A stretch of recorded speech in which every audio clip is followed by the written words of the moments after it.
Hey everybody, welcome to Raising Vibrations, and here with Simon today. So today's video we are going to be talking about the new moon in Virgo, and this is happening on Saturday the 27th of August 2022. So I hope you guys are well, and the nature of the times right now is treating you fairly okay. Although for those of you probably born with any planets in Scorpio, or for those of you that are having your South Node and North Nodes in Aquarius and Scorpio and Taurus and stuff, I suspect that there's a lot of change that's taking place in your life right now. So I think I'll just jump straight into it. The kind of scope of today's conversation is I want to talk about Virgo, because of course this is the new moon. I want to talk about Uranus's retrograde that took place on the 24th of August. Touch a little bit on the Mars transit through Gemini and how that will be pretty impactful, considering that it's going to be in Gemini for a long time, like almost 6 months, 7 months. Got a retrograde coming up. And just kind of addressing some things that I think could be highly beneficial to us when understanding the significance of Saturn in Aquarius, Venus in Leo on the North Node, Uranus sitting on the North Node, the transiting North Node, right? So the transiting North Node is currently in Taurus, transiting South Node is currently in Scorpio, Venus is in Leo, squaring that, and we have Saturn on the other side, also in opposition to Venus and squaring the nodes. So quite a lot of activity over there, and I want to really kind of highlight the significance of that aspect. So that's kind of the scope today. That's what I want to bring to the conversation. Before I do that, I just want to just share a few things. The channel is growing, which is amazing. I'm glad to see and hear that people are, in a sense, kind of recognizing some value from the content that we're creating. And if you feel that you want to support it in any ways, you can share it with people. You can, if you're new to the channel, you just watch this video for the first time, make sure that you subscribe to it. And you also let YouTube and the algorithm know that this is a good video by giving it a thumbs up, so that it recognizes that people are enjoying this.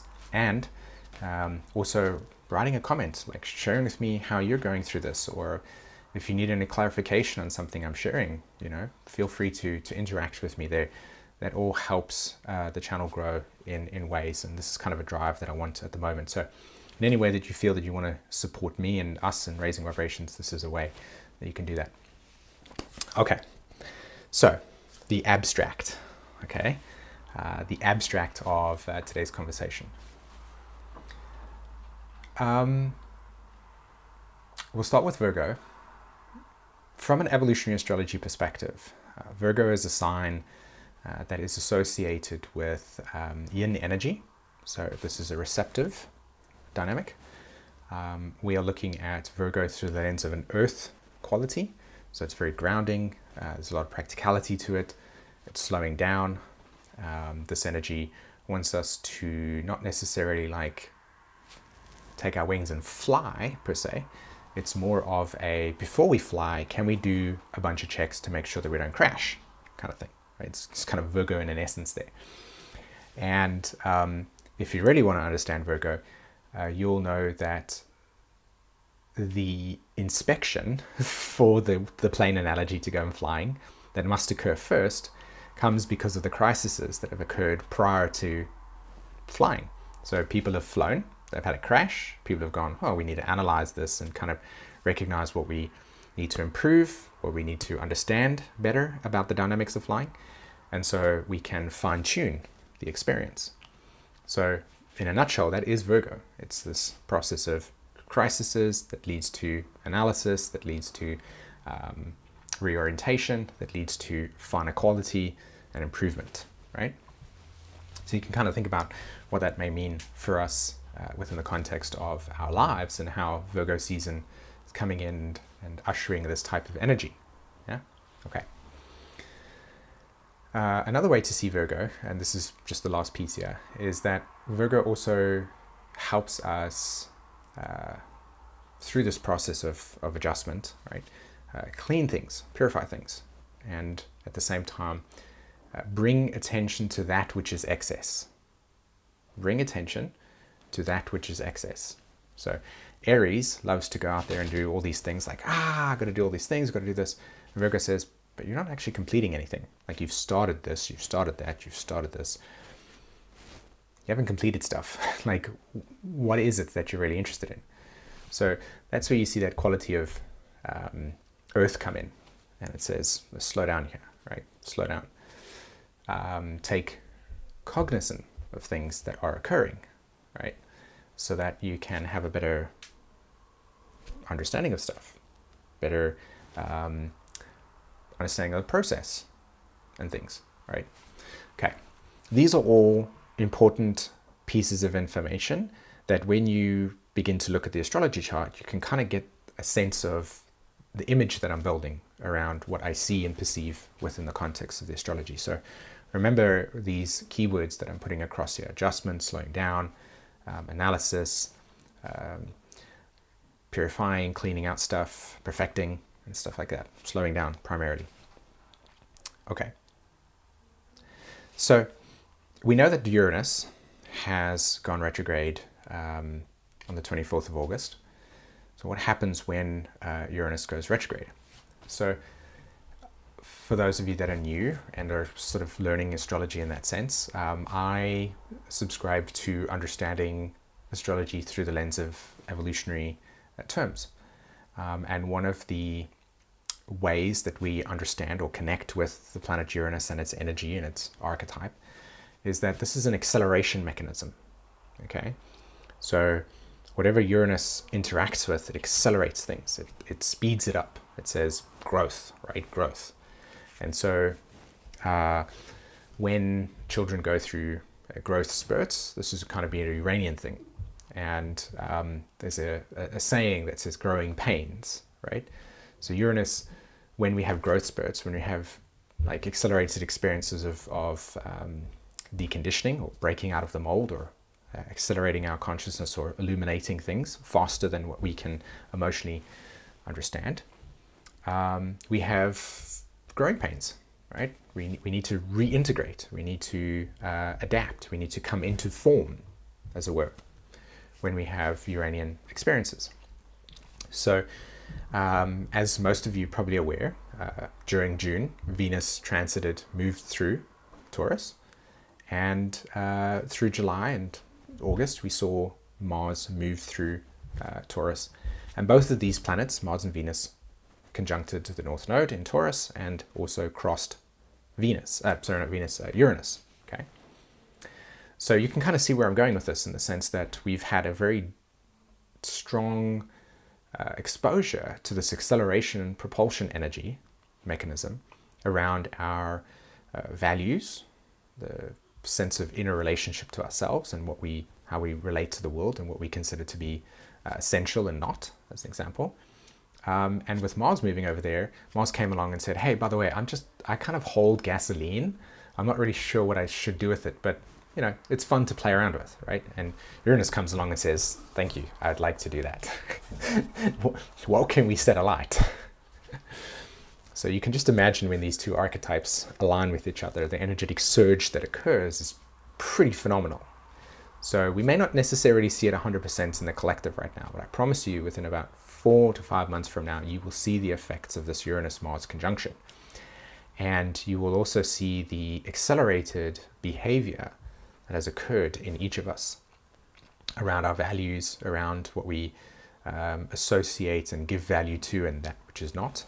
You'll see it in the collective too. Things will shift. People will no longer associate and identify certain objects and things in their lives as meaningful, and it will crash, it will break, right?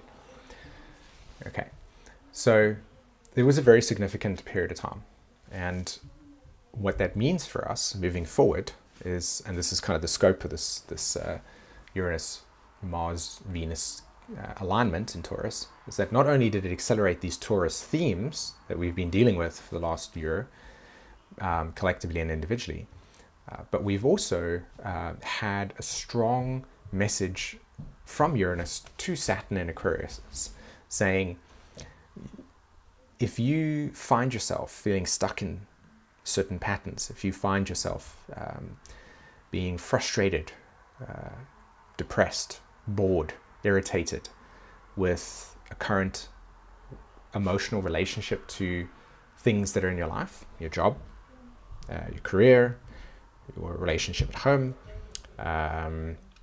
anything, right? Whatever shows up within your psyche, within your energetic, emotional, and psychological field, whatever shows up as this is when I'm feeling stuck, it's an invitation to question it, right? To reflect on deeper what this may be telling you, right? What these symbols are signaling to you, that this is a dead end. This is something that has run its course. This is something that must be observed and asked the question, am I still finding meaning in this place? Am I still experiencing life force there? Okay, so this is the scope of what it looked like in the material plane for us as human beings, is that we had a lot of profound insights and revelations and things that have shifted within us. Okay, now this earthquake of change is taking place. The next 6 months with Venus or Uranus going retrograde, 5 months, we will look back at these, we'll look at this paradigm shift that we've all had in different ways, whatever that may be. It can be super subtle and it can be something dramatic, right? It's depending on where you are in your life and how cognizant you are of to the things that are asking you to change, right? So whatever it is that took place for you in June, July, whatever things have come up for you, this Uranus retrograde is going to cool down. It's going to say, okay, I've done enough kind of acceleration stuff here. We're going to slow down, and we're going to ask Saturn to come in and say, how do we implement some of these changes? So the benefit of this Uranus retrograde is the potential to look at things that you have recognized within your life. And again, the spectrum of how many of you are watching this video, I can't speak to each and every one of you, so you have to reflect in on that which has shifted, or you've had some paradigm changes, you've noticed some things about things that you want to change in life, or you've moved ahead with some, or you've experienced traumas that have risen, whatever that is. You want to change something, you want to free yourself from something. Then this next 5-month period is a ability to consciously interact with that and make choices where you integrate those thoughts and those revelations and those insights. So your behaviorism starts to change as you integrate these behaviorisms, okay? Small, you implement them within your life, okay? You may recognize that you want to spend more time working out, as an example, because you love the way that it feels in the body, and you notice that you haven't been doing that. You may notice that what motivates you is not about an exterior sense of, oh, I look good, but more of a, I feel good in my body, I like that feeling, I like to feel strong in my body, and so therefore, as an example, that motivates me, right? I'm driven by a self-oriented, nurturing way of doing the thing that I love, yeah? Venus in Leo. So that's kind of the scope of this Uranus retrograde. It's the potential to break down, we've had these breakdown accelerated experiences, and it's an integration phase, right? Slow, progressive. And you'll see what I'm talking about. If we go into the future and we watch the video I talk about in January, and I say, hey, come back and watch this video, right? You'll see the change that's happened in your life. It's hard to imagine it right now, but this is the scope. Okay. So Mars retrograde, okay. Mars will spend this retrograde period in Gemini, and what's interesting about this one is that during its retrograde phase, it's going to square Neptune, right? On and off, it's going to square Neptune. And it is also going to activate the planetary nodes of Uranus, particularly the north node of Uranus, okay? It will trine Saturn during its cycle, and there are, what else? I'm just kind of getting a sense. Okay, I think I'll stick with those planetary aspects at the moment because they're more sort of outer planetary cultural themes that we can viscerally see over time change. When Mars goes into Gemini, Remember I talked about this kind of gasoline energy that Mars is like, let's do it, right? Gemini, as an archetype, likes to diversify things, okay? It likes to spread stuff.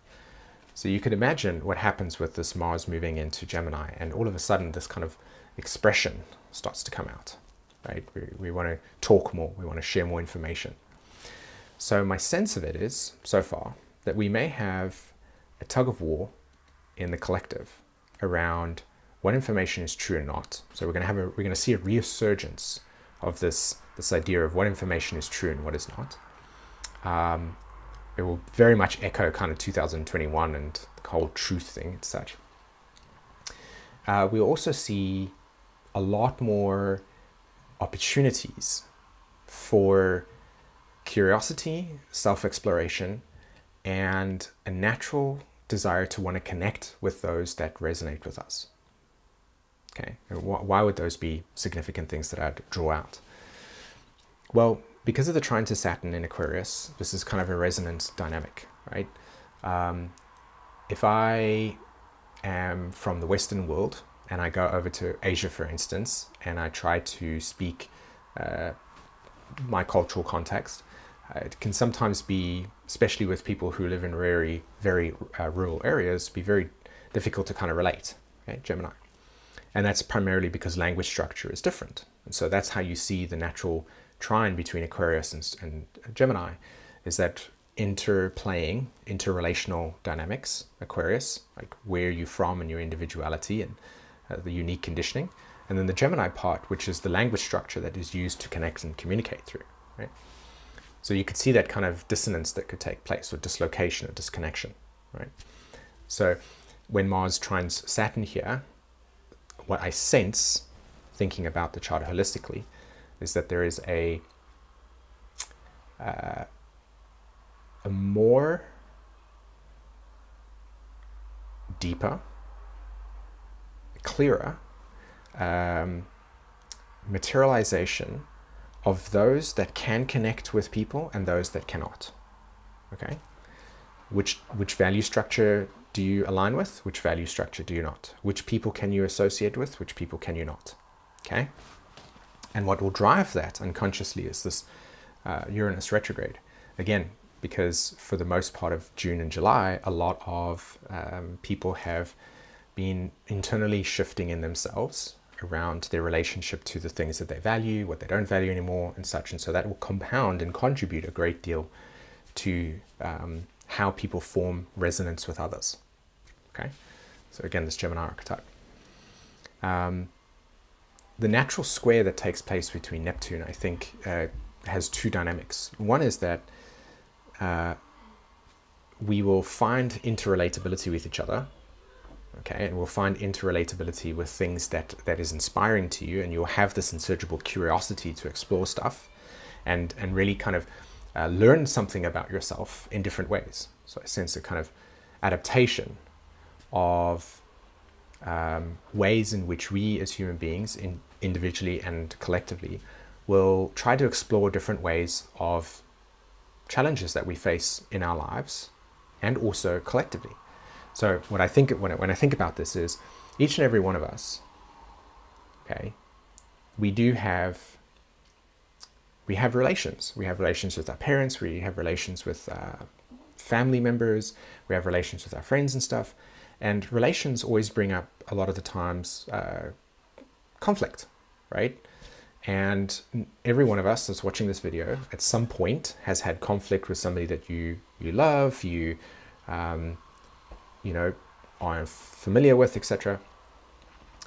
This energy will give the potential for us to communicate and process through some of the complexity that may exist between people. So it will amplify and strengthen conversation and connection with people. And so this is great for networking, but it can also at the same time hold the potential to heal past wounds that exist with us, right, with people. And this is through a dialogue process. And of course, with everything, there's a shadow complex. So this, in the shadow complex, this is an amplification of more blame and such, right?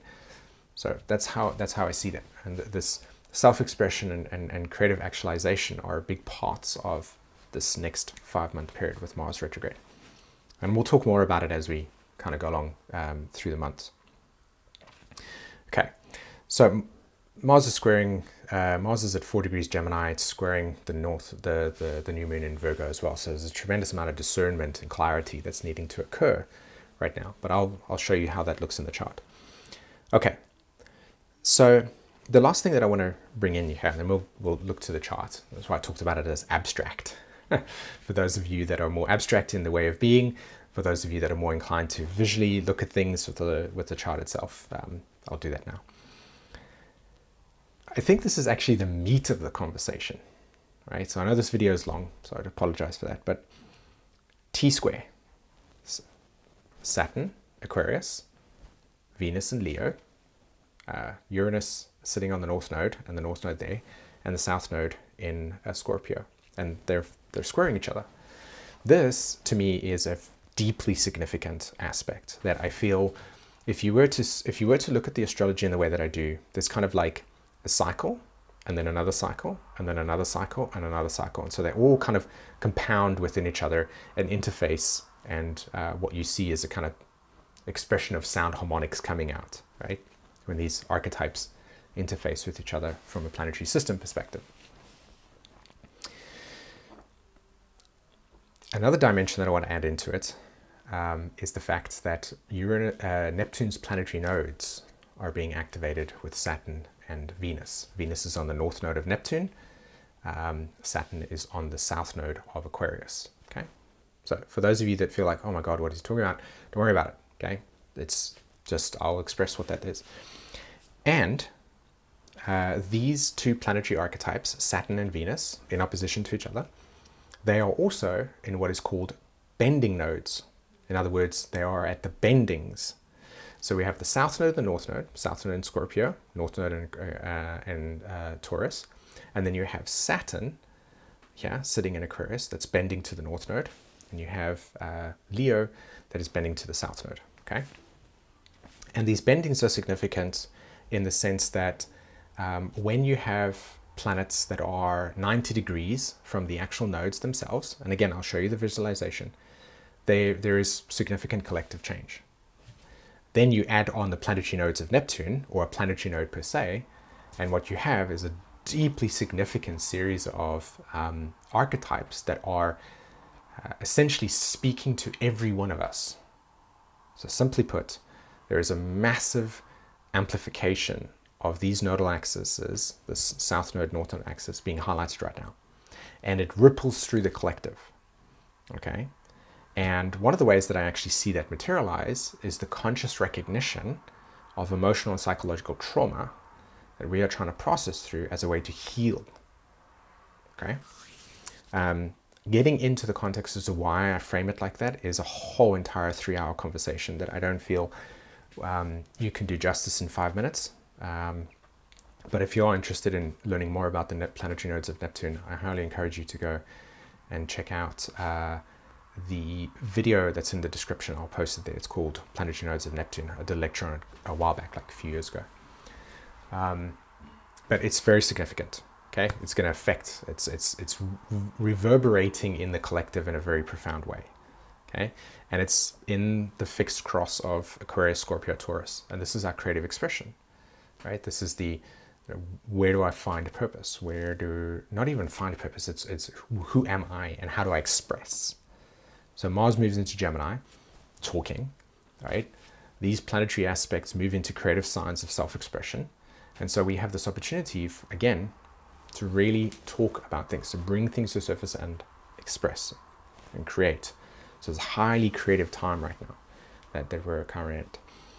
Okay, so I'm going to move to the chart, and we're going to talk about that. I'll show you what this astrology is so that you can kind of visualization of what I've been showing. And then I'll end off with the message that I see and perceive as part of this chart. Okay, cool. All right, so we are looking at the astrology of this new moon in Virgo. As you can see, there's a pretty big collection here. Obviously, the Venus is still in Leo, so it's a bit far away. But here we have this new moon in Virgo sitting at 4 degrees, and it is naturally squaring Mars there at 4 degrees as well, right? So this kind of initiation, again, like I said, Virgo is about slowing things down and beginning to assess that which is not move, like stagnant, where there's energy that is holding us up.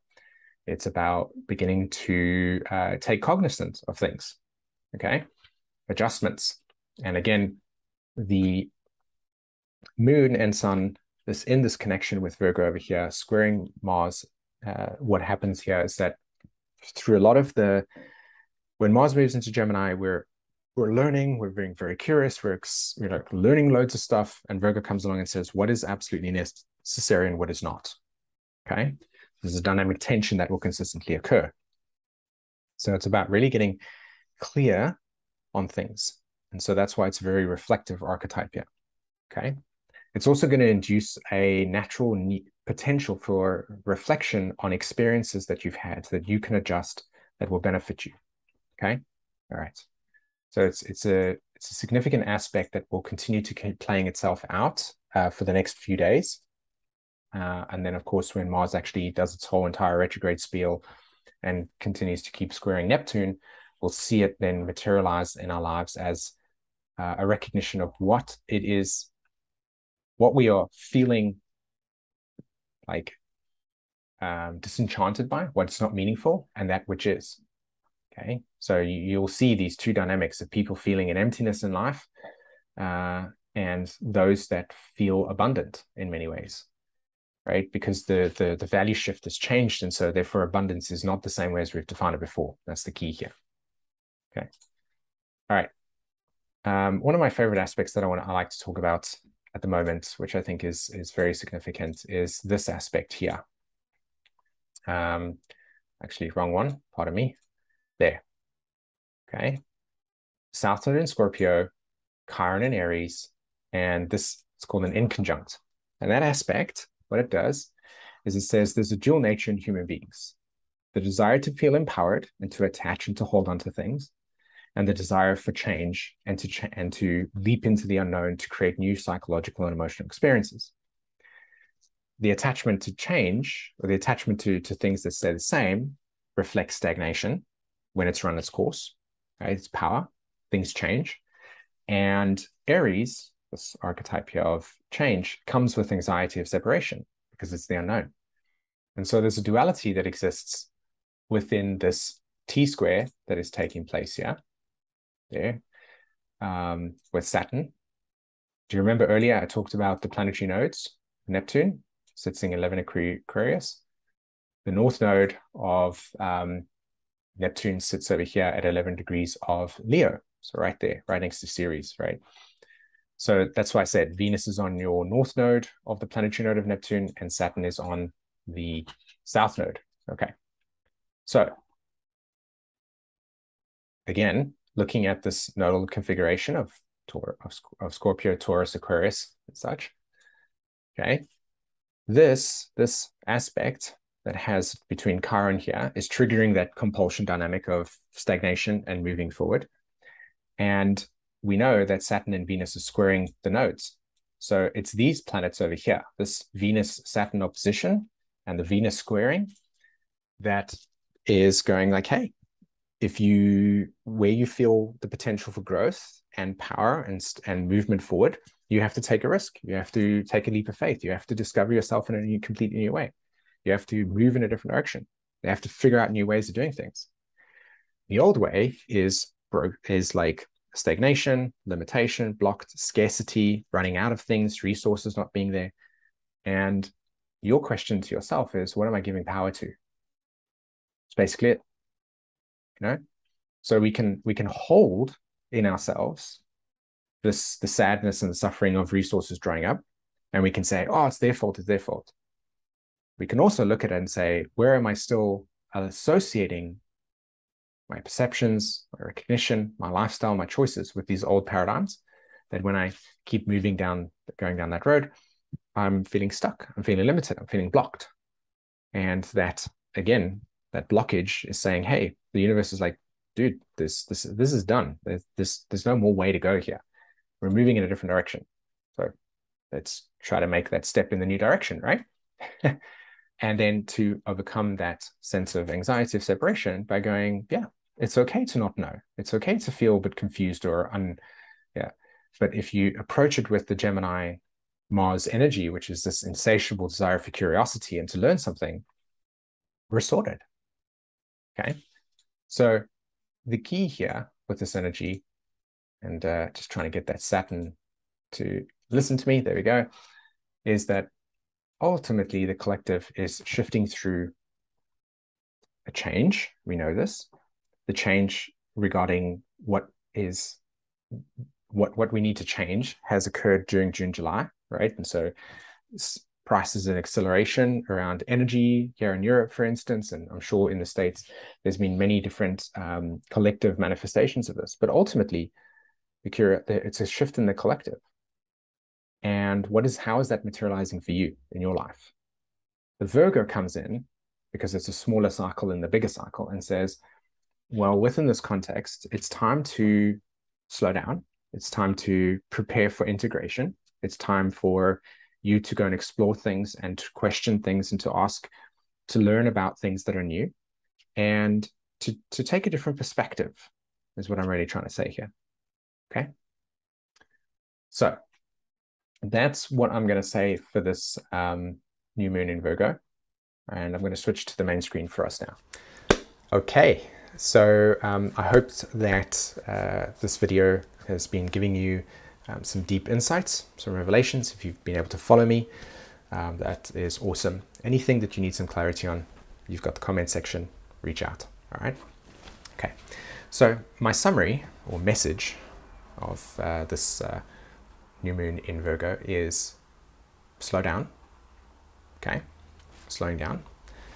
Prepare for reflection over the next month, particularly.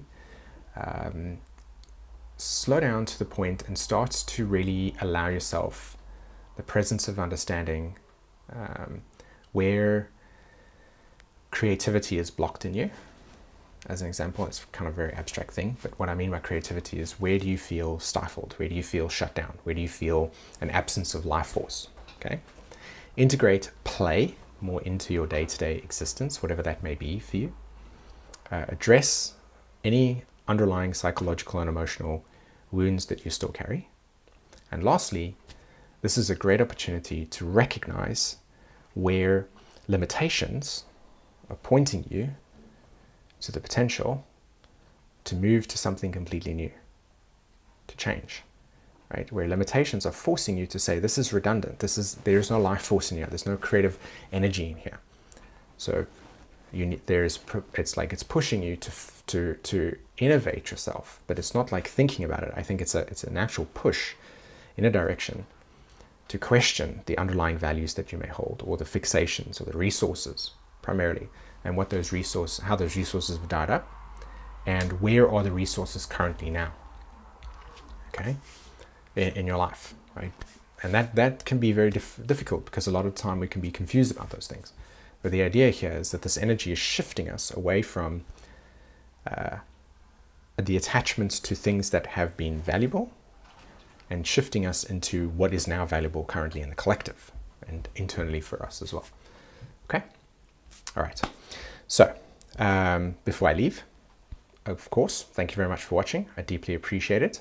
Don't forget to like the video so algorithm can know it. Subscribe if you're new to the channel. Share this video, of course, if you feel that this is valuable in many ways. And one announcement that I want to share is we are preparing